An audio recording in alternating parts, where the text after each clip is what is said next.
خبر شامل کرتے ہیں داؤد خیل سے۔ جشن عید میلاد النبی صلی اللہ علیہ وآلہ وسلم کے سلسلے میں میاں والی کے سرکاری اسکولوں کے طلباء کے مابین ہونے والے مقابلہ جات جیتنے والے طلباء کے لیے تقریب تقسیم انعامات کا انعقاد کیا گیا۔ چیف ایگزیکٹو آفیسر محکمہ تعلیم وزیر آغا کی بطور مہمان خصوصی شرکت ہوئی۔ مزید جانتے ہیں تنویر عابد خان کی اس رپورٹ میں۔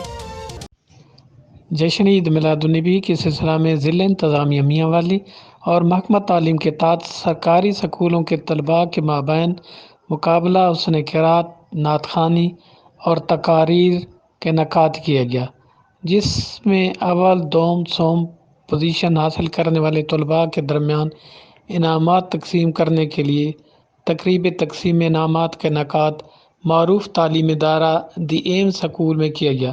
تقریب کے مہمان خصوصی سی ای او ایجوکیشن میاں والی وزیر آغا خان تھے، جبکہ معروف سماجی شخصیت میاں وقاص شاہ جیلانی آف ٹھٹھی شریف مہمان اعزاز شریک ہوئے۔ تقریب میں ضلع بھر کے مختلف اسکولوں سے مقابلہ جات میں پوزیشنز لینے والے طلباء کو نقد انعام، انعامی کپ، قرآن پاک، تعریفی اسناد دی گئی اور میلاد مفلر پہنائے گئے، جبکہ بہترین انتظامات کرنے پر پرنسپل جامعہ ہائی اسکول عارف قریشی اور ٹیچر یونس خان کو اعزازی شیلڈ دی گئی اور میلاد مفلر پہنائے گئے۔ تقریب سے خطاب کرتے ہوئے سی ایجوکیشن وزیر آغا خان نے کہا کہ علم حاصل کرنا بھی عاشق رسول ہونے کی ثبوت ہے۔